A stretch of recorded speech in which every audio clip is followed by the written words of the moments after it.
What is up, Reds fans?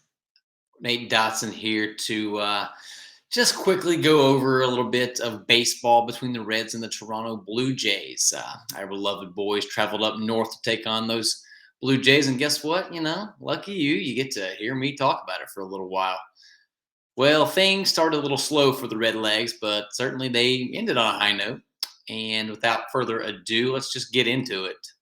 Luis Castillo took the mound in game one, but he must have just been mean and just pulling pranks on his teammates on the offensive side because they did not want to give him an ounce of support. Aside from a rocky fifth, though, during which he gave up three consecutive hits and Toronto's only two runs, Castillo was spectacular. He was dominant. He finished with his first quality start of the season, going 6 innings, allowing just those two earned runs with five strikeouts against that very dangerous lineup. Maybe Luis should just take April off every year. The fact that Joey Votto returned to play in his hometown is about all of the good I have to say about the offense in game one. Aside from a double by our Canadian Cape Crusader, the rest of the club's hits came from honest to God professional baseball players named Matt Reynolds, Kyle Farmer, Taylor Motter, and TJ Friedel. That, as you may have guessed, wasn't enough as the Reds scored just one run against the Blue Jays, too. And if you are familiar with counting, you'll know that that means game one was a loss. But because Cincinnati is a generous club, they decided to share the joy of watching young phenom Hunter Green with our neighbors to the north. Although I have a feeling that some of those Blue Jays players would have preferred Hunter stay in Cincy. Green was electric once again. He threw 6 innings of one-run ball, six strikeouts. He allowed only four hits. Interesting. He didn't throw a single changeup, not one on the day. But shoot, when you've got a 1.93 ERA over your last three starts, I'm not going to start questioning you. The offense was, again, pretty bad. But we can count an RBI double by Joey Votto among the positives. Tyler Naquin had a couple hits on the day, but that was not going to be enough to overcome a 2-home run day by Bo Bichette, who somehow thrives at the major league level despite missing his true calling as a Cobra Kai villain. And the good guys went down in game two, 3-1, clinching the series for Justin Trudeau's favorite baseball team. Fortunately, we got an unexpected holiday as the Reds gave a start to Thick with two C's boy and a personal favorite, Graham Ashcraft. The game was neck and neck the entire way, with Ashcraft utilizing ridiculous movement to hold the Blue Jays in check to 2 runs over 4 1/3 innings. Not spectacular, but the stuff looked good. He had 3 Ks on the day. I highly recommend you go back and take a look at the one against Raimel Tapia. Good grief. Let's see here. The bullpen trio of Tony Santillan, who had pretty impressive 1 2/3 innings in his own right. Alexis Diaz and Art Warren, they came on and did not allow another run. Thankfully, this time, the 2 runs that Toronto scored was not enough as the good guys put together 3 of their own to take that finale.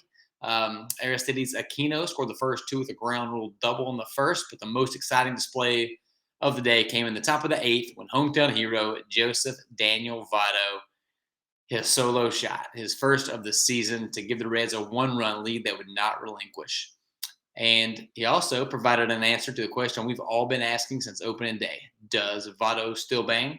Indeed he does, Reds fans. Indeed he does. So positives this week for the old Redlegs. Starting pitching. After a brutal first month, the starters have found a groove, giving the club a chance in just about every game for the last few weeks. I mean, the pitching in general was outstanding. Aside from one rough Luis Cessa inning, the Reds held one of the most daunting lineups in all of Major League Baseball to a grand total of 7 runs in 3 games. That's just not bad at all. As for the negatives, well, unfortunately, those 7 runs were enough to win 2 out of 3 games. There were some quiet bats from the Cincinnati Reds. I don't think you can get jet lag traveling north, but maybe someone should look into it. Our series stud this week, I'm going to give that award to Joey Votto. Apologies to Luis Castillo and Hunter Green, but Votto coming back to the team in his hometown, hitting 3 extra base hits, including his first long ball of the year, is enough to take the title this week. Welcome back, Joey. As for the series dud, I mean, he hit some balls hard, but, Tommy Pham apparently forgot to go out there and get his numbers this weekend and went 0 for 11. Not what you want out of the 3-hole. And finally, some not so random thoughts. Man, my boy Graham Ashcraft, he was fun to watch. I was kind of nervous because I push him so hard on the regular podcast, but At least through his first few innings, it looks like he belongs. He's got the stuff to stick around in the majors. And we'll get more into that on Thursday, Friday. Did I mention that Joey Votto's back? Cincinnati baseball is just more fun when he's around and playing well. David Bell did decide to quote unquote protect him in the lineup with Kyle Farmer in 2 of the 3 games, but what do I know about lineup construction? And despite the series lost, it was a winning road trip for the Reds.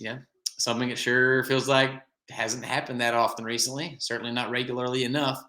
Combine that with some exciting, encouraging development from some of the young guys, and you won't hear me complain too much. Up next, the Fuzzy Cubbies from Chicago coming to town for 4 games. Do not let the fact that Vladimir Gutierrez starts game 1 discourage you from tuning in, and just send all of that absolutely zero baseball related positivity towards the Cubs dugout. They get no positivity on the baseball side of things. They don't deserve it. Cubs are terrible. They bring too many fans to Cincinnati. Just send all the negativity their way. And yeah, that'll do it. Thank you for tuning in to another series recap. And hey, if you enjoy these, feel free to hit that subscribe button. And if you don't, well, just keep that to yourself. Until next time, Reds fans.